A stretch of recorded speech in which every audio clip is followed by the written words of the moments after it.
Hi, I'm Jameleen, and today we are going to talk about this, and this. Humans, born to thirst for knowledge about anything, whether it is about sports, science, politics, etc. We argue about everything frequently, in real life, also on social media. We give lots of reasons to win an argument. But are you confident to prove that your reasons or explanations are good enough to believe in, or it may only cause false beliefs in others? Fallacies of insufficient evidence are mistakes in reasoning that occur because the premises, though logically relevant to the conclusion, fail to provide sufficient evidence to support the conclusion. Now, let's hear the different types of fallacies of insufficient evidence to be discussed by my That's 1 minute. See you later. Good day, my name is Cly-False and I'm here today to discuss about false analogy. So what is false analogy? False analogy basically means an invalid comparison that assumes that if two things are similar in one respect, then they have to be similar in another respect. This argument falls into the form of informal fallacy, which condition does not support its conclusion. So how does false analogy work?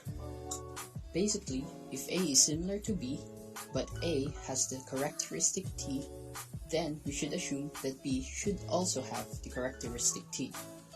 This is the whole idea of what false analogy is. Now let's go to the example. A whale and a cow are both mammals, thus making them similar in this respect. So, assuming that they are similar, a cow should also be able to live underwater, let alone dive 6,000 feet underwater like whale does. This conclusion makes this argument a false analogy. So that's 1 minute. See you next time. Hi, I'm Serena B. San Luis and I'm discussing appeal to popularity. Appeal to popularity is an example of a logical fallacy. A logical fallacy is using false logic to try to make a claim or argument. Appeal to popularity is making an argument that something is the right or correct to do because a lot of people agree with doing it. This type of fallacy is also called bandwagon. For example, it might be against the law to drink when you are 18 years old. But everyone does it, so it's okay. To summarize my report, that's 1 minute. See you next time. Hi, good day. I'm Joseph P. San Felipe, and I'm here today to present about appeal to ignorance fallacy. The arguer claims that statement A is true because no one has been able to prove it is false, or that statement A is untrue because no one has been able to prove it is true. This informal fallacy is known as appeal to ignorance. An appeal to ignorance fallacy takes the form of this. We have no idea if P is true or not. P must be true as a result. Or we have no idea if P is false or not. P must be false as a result. Now let's proceed to the example to clearly illustrate this point. There must be intelligent life on other planets. No one has proven that there isn't. That reason's enough for me. There is an intelligent life on other planets. So in this example, the arguer concludes that there is an intelligent life on other planets because there are no successful proofs that there isn't. This conclusion makes an argument an appeal to ignorance. That's 1 minute. See you later. Good day everyone. Today, we are gonna learn about the fallacy of hasty generalization. That'll be discussed by me, Ranniel-hasty. Let's start with the definition. Hasty generalization is defined as making assumption about a whole group or range of cases based on an inadequate sample. Basically, it goes like this. You take a characteristic of a small sample, then use it as a description for the majority. To make it simple, it is jumping into conclusions. For example, guy A bought a second-hand Nokia phone that breaks over the course of 3 months. Guy A then jumps into the conclusion that Nokias are terrible phones. Not one model or the specific phone, but Nokia as a whole. That's 1 minute. See you next time. Hi, I'm back, and now you'll learn what accident fallacy is.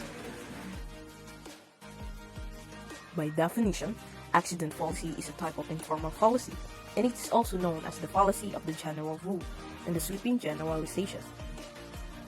It occurs when someone applies a general rule to a case in which the rule is inapplicable. It may be committed due to carelessness or because one has the assumption that generalization will apply to all similar situations, even though there are clear exceptions.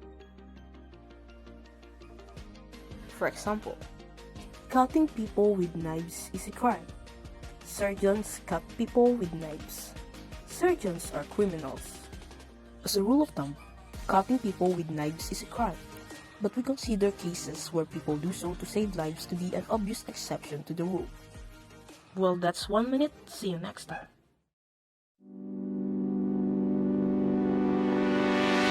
Hi, I'm Kursey, and I'm gonna tell you what is appeal to tradition fallacy. Appeal to tradition is a common logical fallacy based on the assumption that a traditional practice must be good or better than its newer alternative. What is an appeal to tradition? The appeal to tradition fallacy occurs when someone claims that a particular action or belief must be good or true because it is a traditional. For example, our family has a long tradition of male family members becoming lawyers. My great-grandfather, grandfather, and father were all lawyers. Thus, it's the right and only option for me to become a lawyer too. Another example, in our family, we've always been smokers, therefore I must smoke too. And that's 1 minute. See you later! Good day, everyone. I'm Godfrey D. Chansai, and today I'm going to discuss the fallacy of false dichotomy.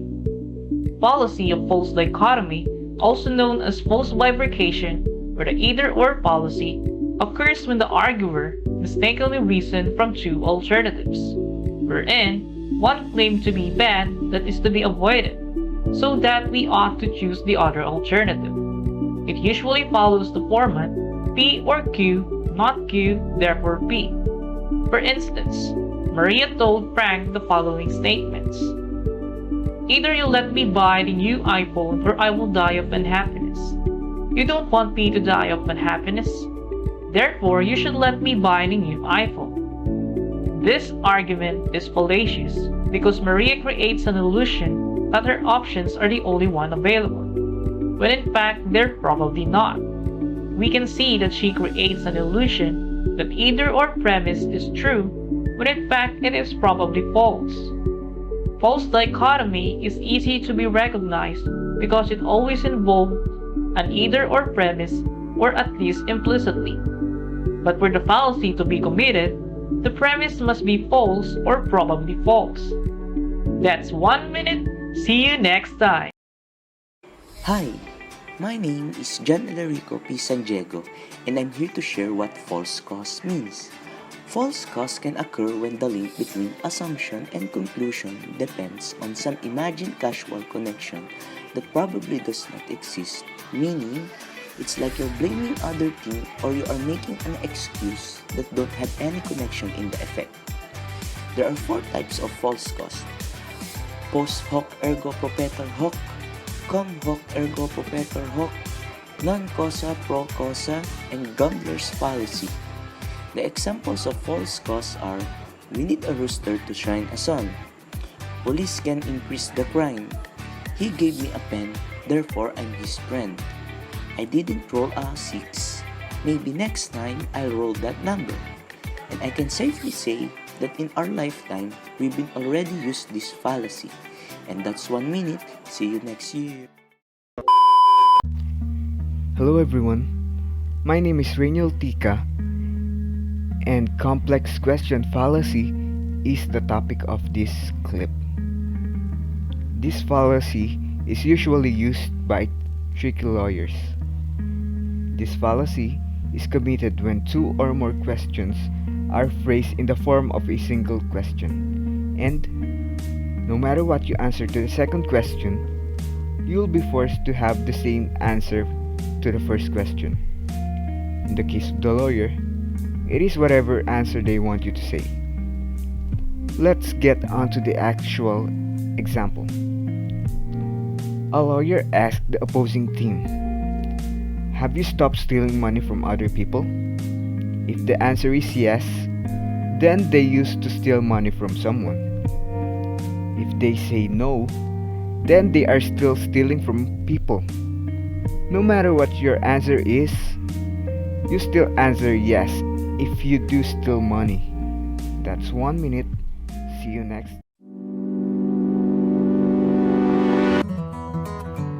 Hi, this is Kassei Appeal and I am here to discuss about the appeal to inappropriate authority or the argumentum ad verecundiam fallacy. It is a fallacious argument that relies on the statements of a false authority figure who is framed as a credible authority on the topic being discussed. What? Bro, what are you talking about, man?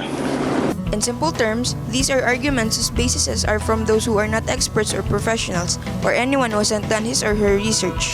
For example, a kid claims that the COVID-19 vaccine is dangerous because his favorite influencer shared online that they experienced side effects because of it. Because of the person's influence, some people are persuaded even though the one they listen to is not a medical expert and they tend to believe them more. Crazy, right? I hope you all understand because that's 1 minute. See ya later, maybe never.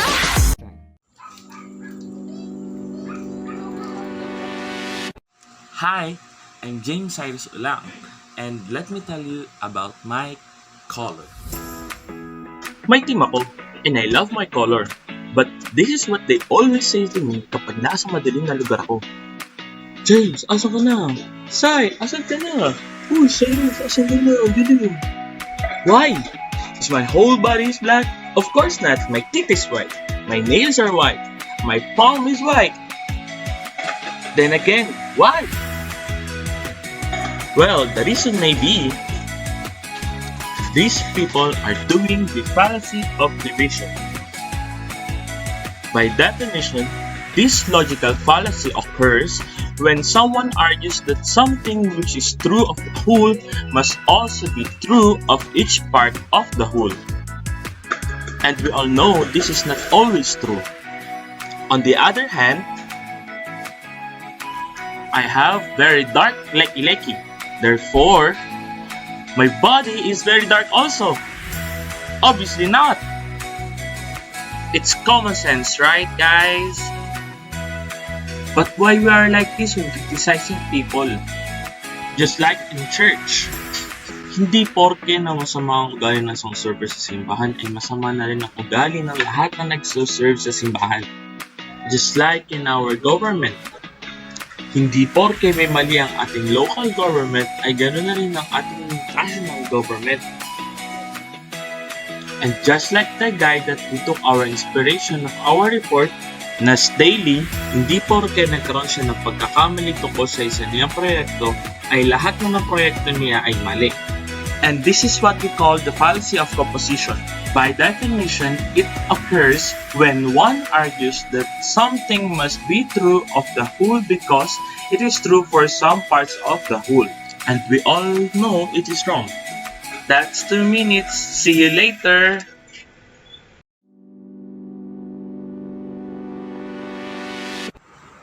So since we have learned those fallacies, then we must avoid to commit those fallacies for us to be free from conflicts and shame.